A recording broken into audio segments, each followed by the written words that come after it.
শুভ সকাল, আসসালামু আলাইকুম। আজকে আপনাদের এমন একটি শাকের সাথে পরিচয় করিয়ে দিব যা গ্রাম বাংলার ঐতিহ্য এবং খুবই পুষ্টিহীনতায় যারা ভোগেন গরিবের একটি বিখ্যাত টনিক। ওই যে চাচিকে দেখছেন, ওই চাচিও কিন্তু সেই হেঁচি শাক তুলছে। হেঁচি শাক অত্যন্ত ভালো একটি সবজি, ভাজি করে খাওয়া যায়, রান্না করে খাওয়া যায়। এতে আছে প্রচুর পরিমাণ হিমোগ্লোবিন।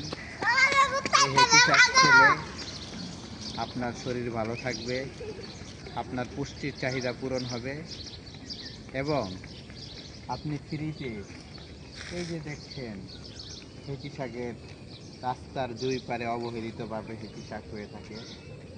এই হেঁচি শাক আপনার পুষ্টি পূরণ করতে পারে, আপনার দৈনন্দিন জীবনের খাবারের চাহিদা পূরণ করতে পারে। যারা রক্তশূন্যতায় ভুগছেন সেই মায়েদেরকে বলবো অবশ্যই হেঁচি শাক খাবেন।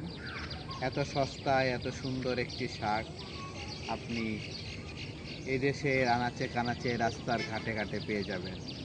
হেঁচি শাক খান, আপনার রক্তশূন্যতা পূরণ হবে, আপনি থাকবেন সুস্থ। আসসালামু আলাইকুম।